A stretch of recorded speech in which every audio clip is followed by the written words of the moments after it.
You know, it's a curious thing that human beings seem to take everything so terribly seriously. We rise in the morning as though the universe itself were waiting for our report, as if some celestial office requires us to fill out forms of purpose and progress. We have this overwhelming sense that what we do matters, that each gesture, each decision must ripple through eternity in exactly the right way.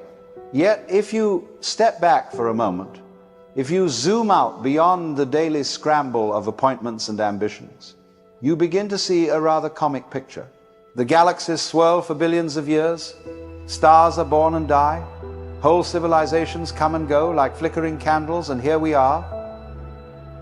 It's as though the universe were engaged in the grandest of dramas, and we're playing our parts with such grim conviction that we've forgotten it's a play. This is what I call the great pretending. The cosmic game in which each of us, for reasons quite mysterious, chooses to act as if things truly matter. We fight, we strive, we suffer, and we love. And underneath it all lies an unspoken assumption that there's something to win, something to lose, some scoreboard in the sky, keeping tally of our importance. But look a little closer. What exactly does it mean for something to matter? To whom must it matter? Does the sun care whether you succeeded in business today? Do the tides pause in sympathy when your heart is broken? No. The cosmos rolls on, magnificent and indifferent. And perhaps it's not cruelty, it may be mercy. For if the universe insisted on taking our concerns as seriously as we do, it would go mad within a moment. You see, we live within layers of seriousness. Society teaches us from childhood that the responsible person is one who worries properly. You must plan your future, choose your career, find your meaning, defend your opinions. To act otherwise, to live lightly, is branded as careless, even immoral. You must take life seriously, they say. But I ask you, why? Who decreed that seriousness is a virtue? The child does not begin in seriousness. The child plays. The universe itself, if you look at it honestly, is playful. Stars explode in fireworks. Planets spin in effortless dance. Clouds chase each other across the sky. Life does not proceed by rulebook, it improvises. Yet we, peculiar creatures, insist on freezing this spontaneity into rigid lines. This matters, that doesn't. This is right, that is wrong. We take the flowing river of existence and try to bottle it, to label it, to grade its performance. And then, of course, we suffer. Because the moment you divide life into what matters and what does not, you create tension. You invent failure. You invent guilt. You invent the nagging voice that says you could be doing more, being better, achieving higher. And so you spend your days running faster on the wheel, chasing a seriousness that was never real to begin with. Imagine, instead, that the whole thing, the struggle, the striving, the solemnity is part of the play. Imagine that behind the facade of importance, life is laughing softly at its own performance. What if God, or whatever you wish to call the deep intelligence of being, is not a judge sitting on high, but a musician improvising an endless melody? Wouldn't it make sense, then, that we are meant not to march, but to dance? When you begin to glimpse this, you realize that acting as if nothing matters is not nihilism, it's clarity. It's seeing that our seriousness is self-inflicted, that the meaning we chase is already present in the very act of living. To act as if nothing matters is to play wholeheartedly, knowing there's nothing ultimately at stake. So, the question arises, if you truly accepted that nothing mattered in the grand cosmic sense, how would you live? Would you collapse into despair? Or would you laugh deeply, freely at the miracle of it all? For maybe the divine trick of existence is that only when you stop clinging to significance does life reveal its genuine significance. That is the beginning of freedom, to see through the great pretending and recognize that the play was never meant to be taken so damn seriously. You know, When people hear the phrase, act as if nothing matters, they often recoil. They say, well, if nothing matters, then what's the point of anything? Wouldn't the world fall apart? But that response only shows how tightly they've clung to the idea that meaning must be manufactured, that without it, we would crumble. In truth, this clinging to seriousness is the very root of our collective anxiety. It is a kind of tension we have mistaken for morality. We think the responsible person is one who worries, one who is perpetually burdened by the gravity of life. But the trouble with that attitude is that it turns living into a form of performance anxiety. Every moment becomes an exam. You could fail. Modern culture is addicted to purpose. You must have a career purpose, a relationship purpose, a spiritual purpose. Even your leisure must be purposeful. We have forgotten how to simply be, to let a moment unfold without justification. If you sit quietly and do nothing, someone will ask, what are you doing? And you'll feel obliged to invent a reason. I'm meditating, you'll say, or I'm recharging. You can't simply say, I'm being, because in the cult of seriousness, being is not enough. So we live under constant psychological strain. We measure our worth by output, by the applause of others, by imaginary metrics that never stay still. And the more we chase significance, the more it eludes us. It's like trying to hold sunlight in your hand. The tighter you grip, the more it slips away. The real burden of seriousness is that it closes your senses. You become deaf to the laughter of existence, blind to the subtle poetry in the ordinary. You forget how to play. You forget how to listen. You forget that you are part of something much vaster, and that this something is not a machine demanding results, it's a mystery performing itself through you. I once said, the meaning of life is just to be alive. It is so plain and so obvious and so simple. And yet everyone rushes around in a great panic, as though it were necessary to achieve something beyond that. You see, our seriousness is not a sign of wisdom. It is a symptom of forgetfulness. We have forgotten that the whole show is spontaneous. Nobody started it. Nobody's running it. It's just happening. When you take things too seriously, you shrink the universe down to the size of your personal drama. The mind becomes a little echo chamber, endlessly repeating, what should I do? How should I live? What if I fail? And all the while, the trees grow without asking permission. The rivers flow without consulting a plan, and the stars burn joyfully with no one to impress. To see this clearly is to begin laughing, not a mocking laugh, but a liberating one. You laugh because you realize that all your worries were self-created theater. You've been standing on the stage so long you forgot it was a stage. You mistook the costume for the skin, the act for the essence. Now, that doesn't mean we should abandon our responsibilities or become indifferent to others. Far from it. It means we should handle our responsibilities with the grace of a dancer, not the stiffness of a soldier. To care deeply and yet lightly, that is the art. You can love fully without taking your love as a test of worth. You can work diligently without turning your work into a cross to bear. The sage acts as though nothing matters, precisely because he knows that everything does in its own unforced way. The tree doesn't try to be significant. The bird doesn't struggle to justify its song. Yet both are perfect expressions of the universe at play. We humans, though, have developed a peculiar arrogance. We imagine that cosmic importance must be earned, as if existence is a contest judged by some celestial panel. So we burden ourselves with constant seriousness, thinking it makes us more noble. But in truth, it only makes us more miserable. Try this. Imagine for one day that there is no script to follow. Imagine that every action you take is not being recorded in the book of destiny. How would you walk? How would you breathe? How would you look at the person beside you? You might find yourself moving more fluidly, speaking more gently, laughing more often, because without the weight of significance, you rediscover spontaneity. Life becomes a dance again, not a duty. And that, you see, is the secret.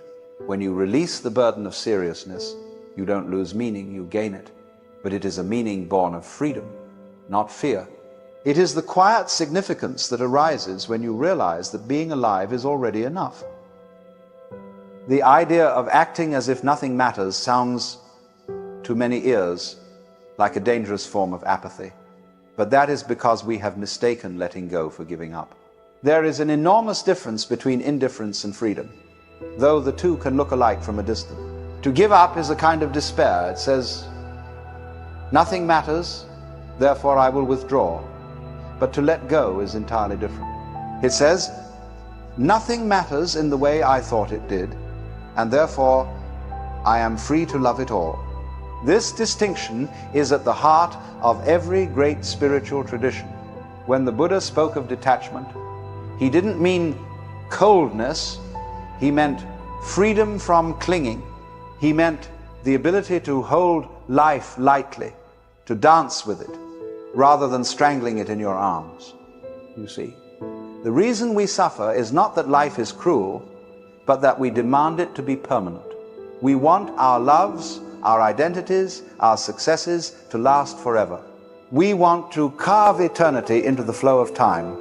And so we cling, we hold on to ideas, to roles, to narratives. We build shrines around what should have been allowed to pass. But life will not cooperate. It changes, it decays, it renews. And we call that impermanence loss, as though something has been stolen from us. But in truth, nothing has been stolen. It was never yours to keep. The river does not belong to the hands that cup its water. When you begin to understand this, a strange peace enters. You no longer need to force meaning onto things. You allow them to mean what they will, for as long as they will. And in that gentle surrender, you begin to taste a freedom deeper than control, the freedom of flow. Letting go, then, is not a posture of defeat, but of trust. It is saying yes to the nature of reality. It is the recognition that the universe, in its infinite intelligence, does not need your supervision. You do not have to manage it, fix it, or hold it together. The waves know how to crash, the grass knows how to grow, the heart knows how to beat, all without your approval. Now, this frightens the serious mind, because seriousness depends on control. It says, if I don't hold everything together, it will all fall apart. But what you eventually discover is that it has never been held together by you at all. You are the wave, not the oceanographer. You are the breath, not the breather. When you see that, a tremendous relief floods through your being. The self you were trying so hard to defend dissolves like mist in the morning sun. The worry that you might fail, or fall short, or not matter enough, all of it begins to melt, because you realize that life never demanded perfection from you in the first place. This is what I mean by acting as if nothing matters. It is to act without clinging, without fear, without the compulsive need for validation. You still care deeply. You still love. You still create. You still help. But you no longer make your happiness dependent on the results. You play the game knowing it is a game, and that makes all the difference. Because when you truly see that there's nothing ultimately at stake, every moment becomes lighter, more vivid. You laugh more easily. You forgive more quickly. You speak more honestly. To act as if nothing matters is to recognize that life is not a problem to be solved, but an experience to be lived. You can love fully because you no longer need love to last forever. You can work passionately because you no longer need your work to define you. You can even face death without dread because you see it as part of the rhythm, not an interruption. You begin to live like a musician, improvising. Each note complete in itself. No need to grasp the next. The melody is beautiful precisely because it moves. And curiously, the more lightly you hold life, the more life seems to flow toward you. Opportunities arise when you're not clutching at them. People open up when they sense your ease. Existence itself begins to feel cooperative, playful, almost intimate. This is the paradox, the great cosmic joke. The moment you stop trying to make life meaningful, life becomes profoundly meaningful. The moment you stop trying to matter, you begin to shine. So, let go. Not out of despair, but out of love, out of faith in the rhythm of being. For when you surrender your seriousness, you do not fall into emptiness, you fall into grace. And that, you see, is the real wisdom of acting as if nothing matters. It's the courage to live lightly in a world obsessed with weight. But then comes the question that naturally follows. If nothing matters in the ultimate sense, what then is the point of living at all? What compels us to play the game once we've seen through it? For that, we must turn to the final movement, the dance of life. When you finally see that nothing truly matters, not in the way you once believed, something remarkable happens. Instead of collapsing into despair, you find yourself breathing more freely. The weight you carried for years quietly lifts, as if the world itself has exhaled through you. Life becomes lighter, not because it's trivial, but because it was never meant to be a burden. The sun rises and sets without purpose, and yet it is perfect. The waves crash with no goal, and yet they are beautiful. So why should you be any different? To act as if nothing matters is to move with life, not against it. It is to dance, not because there is a prize for dancing well, but because dancing is the point. When you no longer need to win, you begin to play with genuine joy. When you stop chasing meaning, meaning begins to find you in the smallest things, the smell of rain, the sound of laughter, the texture of the present moment. You realize that caring without clinging is the purest form of love. That action without anxiety is the truest form of intelligence. And that freedom, real freedom, is simply the absence of seriousness. The paradox resolves itself in a single breath. Nothing matters, and that's what makes everything precious. For when you no longer demand that life justify itself, you can finally appreciate it. You can let people be as they are. Let the world unfold as it will. Let your own story twist and turn without resistance. The universe, after all, is not a courtroom, it's a playground. And you are not a defendant, you are a dancer. So laugh, stumble, make mistakes, fall in love, lose everything, begin again. Each step, each note, each breath is already enough. Most of us live under an unspoken law, always be available. It begins early. A child is taught to answer immediately when his name is called. At school, an absent response is punished. In the workplace, we are told to keep our phones nearby, our inboxes open, our minds alert, just in case someone needs us. Availability is rewarded, praised, demanded, and so we grow into adults who confuse availability with goodness. We believe that saying yes makes us virtuous, that answering quickly makes us reliable, that bending ourselves for others makes us lovable. But in truth, constant availability is a kind of prison. A man who is always available to others becomes unavailable to himself. He is present everywhere and yet nowhere. Why do we equate availability with love? Because we are told that self-sacrifice is noble, that to be good is to give, and to give endlessly. And so we say yes. Yes to invitations we do not want. Yes to tasks that drain us. Yes to relationships that hollow us out. Our lives become a collection of other people's needs. We become like actors on a stage, performing roles assigned to us by family, friends, colleagues, strangers. We smile when we are tired. We nod when we disagree. We show up when our spirit longs to rest. But what kind of love is it if it demands that you betray yourself? The man who is always available pays a silent price.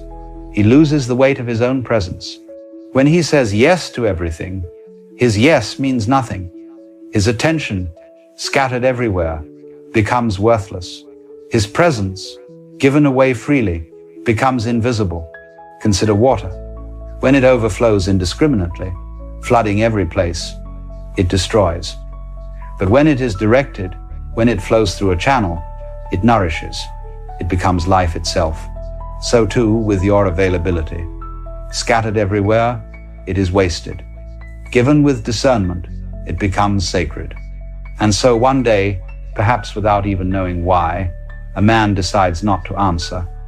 The phone rings, and he lets it ring. A request is made, and he says no. A demand is pressed, and he steps away. In that moment, he feels fear. For he has broken the law of availability. He has dared to say, I am not here for you right now. And immediately, the world reacts. Those who depended on his constant yes grow unsettled. They say, you've changed, you're selfish, you don't care anymore. But what do these accusations truly mean? They mean only this: you are no longer as useful to me as you once were. The shock of this realization cuts deep. He thought his presence was valued for who he was, but now he sees it was often valued for what he could give. When you stop being available, you hold up a mirror to others. You reveal who was with you for your essence and who was with you for your service. True companions remain. They do not vanish when you say no. They respect your boundaries, for they have boundaries of their own. They know that love is not measured in exhaustion, but in truth. False companions fall away. Their affection was never for you, but for your availability.